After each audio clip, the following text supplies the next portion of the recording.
Welcome back to Wretched. Let's do some Christian farming, recognizing that the principle of sowing and reaping is operative even in the life of the Christian.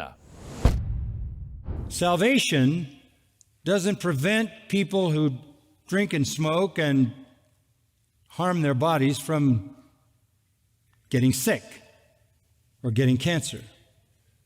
A Christian who gets in a fight may be a Christian, but it's not going to prevent him from having his teeth knocked out. If you drive recklessly and go off the road, have an accident, the fact that you're a Christian isn't going to protect you from the fact that you sowed irresponsibility and you ended up with the results. And though we are forgiven, and though we are headed for heaven, as long as we're in this world, living in this world, here and now, this law is still operative. What you sow, you will reap. So think of yourself like two fields. You got the fleshly field and you've got the sanctified field. Both of these fields are calling out to you, farmer Christian. Sow in me, sow in me. Let's use the subject of lust. When a man listens to his fleshly field call out, plant seeds in me, look at those dirty images.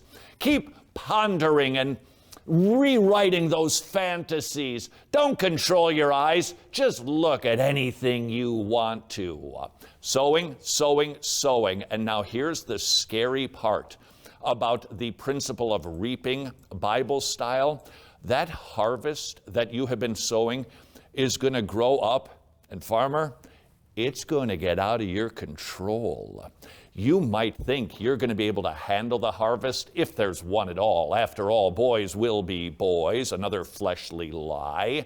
But you will soon discover what so many men who continue to consume pornography have discovered. Whoa, this is not what I was expecting to harvest. Number one, ironically, along with the principle of sowing and reaping, the very thing that their flesh has been desiring, illicit sex and just intimacy, period, ultimately, many men discover, I'm not even interested in that anymore. Surprise, farmer. Furthermore, the harvest of your relationship with your spouse, you think that it's not going to be affected. You're changing. You are becoming a hollowed out man. And your wife knows it. She senses it. She feels it. And so not only will your bedroom be affected by constant consumption of pornography, so will every other room in your house.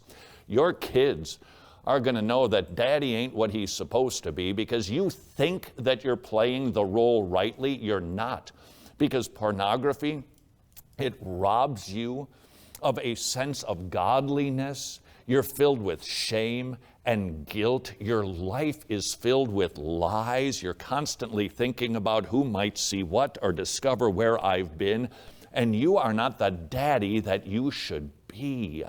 These are the effects of sowing to the fleshly field of lust. You will reap a harvest, and you're not going to like it when you get the doctor's report that you've got a sexually transmitted disease. Why?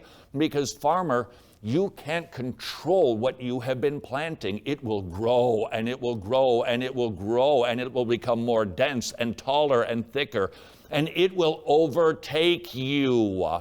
Instead, listen to the Spirit. There you are, you're at your computer.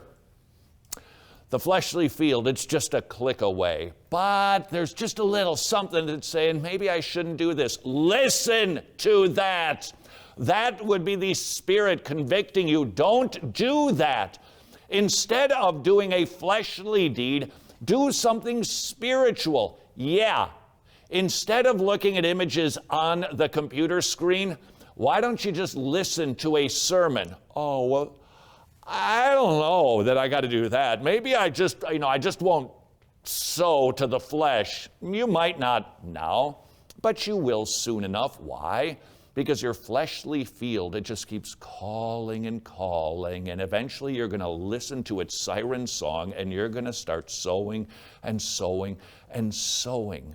Instead, listen to the Spirit.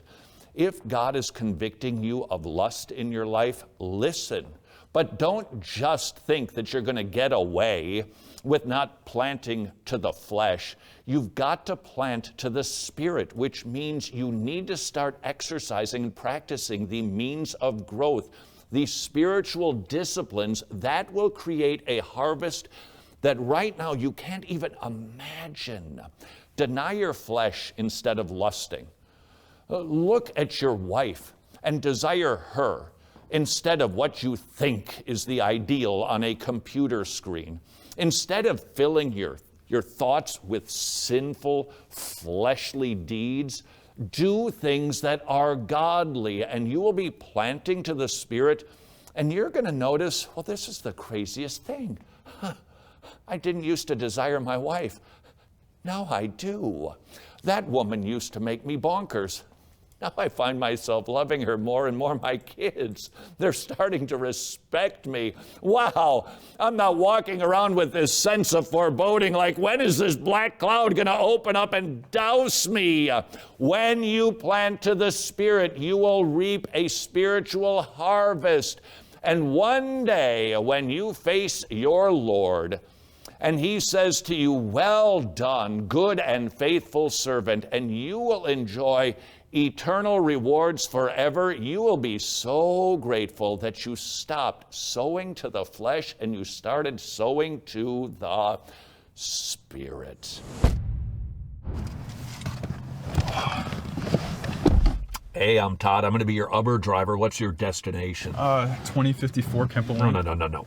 Your eternal destination. The liberals, they brought in Pelagianism. It's the old Sabellian heresy, denying the Trinitarian Godhead. 3 persons, 1 God, not to the Sabellians. No. They would say that it's actually just 1 God. Please, somebody stop it!